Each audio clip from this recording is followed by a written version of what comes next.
Olá, hoje nós vamos continuar falando do capítulo 3 da segunda parte da obra Paulo e Estevão, em que a gente vê Saulo ser recebido, finalmente ali na casa do caminho.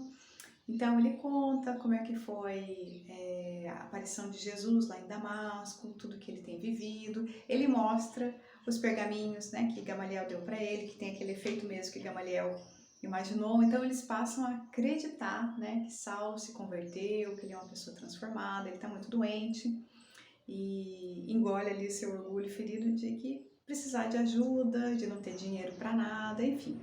Então ele vai ficando lá e ele vai se curando e vai dialogando muito com Pedro, que se torna ali um grande amigo, um irmão de ideal, Vai admirando cada vez mais Pedro, tendo ótimos diálogos. Pedro orienta ele em vários momentos e a gente vê então Saulo muito interessado em tudo aquilo que diz respeito a Jesus, Porque ali os discípulos conviveram, alguns dos discípulos que estão ali conviveram diretamente com Jesus, outros não. E ele se interessa também tudo que diz respeito sobre Estevão. E eles contam muitas coisas, fatos da vida de Estevão.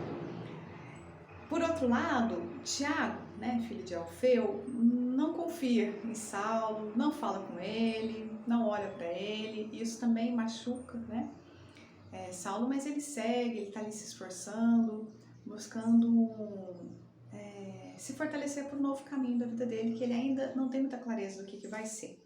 Bom, depois que ele vai restabelecendo sua saúde, ele escolhe participar ali das pregações, Aquele lugar que justamente a primeira vez que ele fez aquele escândalo, depois, inaugurou o movimento de perseguição. Ele volta ali, ele fica bastante chocado porque está muito diferente. Quem faz as pregações normalmente é Pedro ou Tiago.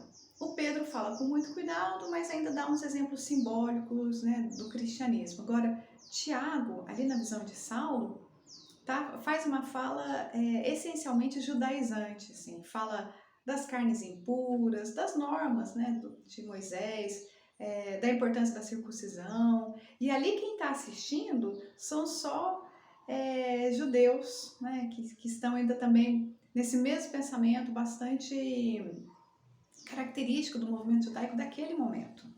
Todos aqueles necessitados, todas aquelas pessoas pobres, doentes, que Saulo viu a primeira vez que foi lá e que ficou muito chocado, eles não estão mais nessa sala, eles ficam numa salinha do lado, sendo atendido por Pedro com muita bondade. Então ele ficou muito chocado com essa cena, Porque para ele, para Saulo, é uma forma de desvirtuar o cristianismo, e não deixa de ser, E aí ele tem um ímpeto ali de falar, de se posicionar, de colocar o que ele pensa, tudo que ele já conseguiu organizar da doutrina cristã, ele já está há alguns anos vivenciando na pele o cristianismo, mas ele se segura e conversa só com Pedro. E com Pedro ele percebe grande sabedoria em esperar, Pedro falou, nós percebemos, eu e João conversamos longamente, sobre essa mudança de Tiago desde que começou o movimento de perseguição. E a gente sabe exatamente quando foi, Foi quando Saulo foi lá e fez aquela primeira prisão. E Tiago não foi preso porque ele fez uma prece muito ligada ao modelo de Moisés, e por isso ele não foi preso, justamente por Saulo, enfim. Então, a gente sabe que Tiago mudou depois disso. E aí, Pedro fala, olha, analisamos muito a situação e percebemos que ele não é ruim, Ele está fazendo o que ele acha melhor. E por outro lado, o fato de Tiago ter amizades sinceras no judaísmo faz com que a casa ali seja permitida, Então, é em nome dos necessitados que eles não entram em conflito com Tiago, e aceitam ele como ele é. E Pedro ainda fala, é uma questão de paciência, Se Jesus não impôs nada a ninguém, se ele espera pacientemente, quem somos nós? E ele ainda diz, a obra é do Cristo. Se fosse nossa, com certeza falharia. Então, Saulo fica muito admirado com essa sabedoria, aceita, E depois disso, ele resolve dar uma volta por Jerusalém, vai de novo ao templo, porque ele viveu muitos anos ali em Jerusalém, tem uma longa memórias do que ele fez, do que ele viveu, amizades. Então ele volta lá na sinagoga, no templo, vai especificamente dentro do templo, na sinagoga do Cilício, dos cilicianos, e tenta rever ali algumas amizades, porque são conterrâneos dele, né? São ali de Tarso, quer dizer, da região em que Tarso faz parte. Bom, mas ali ele é muito mal recebido, as pessoas olham para ele friamente, riem, fazem ironias, e ele tem o ímpeto então de se defender, de falar. Ele fala uma frase e não deixam mais ele falar, já gritam com ele, já o expulsam, fazem, né, os mais comedidos falam, não, por favor, vai embora. E ele vai, mas ele vai, reza muito e pensa que ele poderia, discordando de Pedro, começar um novo movimento. Ele não teve coragem de começar um movimento anticristão quando no Sinédrio era todo mundo complacente com o movimento cristão lá da Casa do Caminho. Ele foi corajoso, começou aquele movimento de perseguição. Falou, agora eu poderia fazer o contrário, né? Encontraria pessoas que não pensam como Pedro, nem como Tiago, e faria um movimento assim de pureza cristã. E nesse momento ele escuta uma voz, é o próprio Estevão.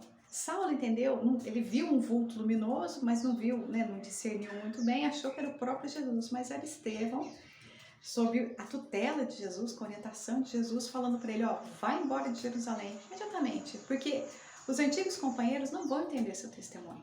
Então, ele vai, dialoga com Pedro sobre tudo isso, fala, olha, eu estava realmente pensando em não seguir o que você falou, e fazer um movimento próprio.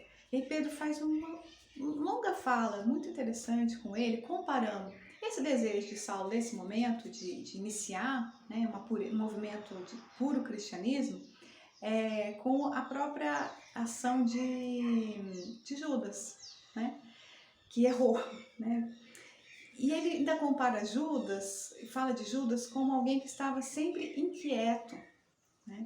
E que não soube esperar, né? Então, ele ainda fala, e se você tivesse mais sucesso do que Judas e conseguisse convencer toda Jerusalém?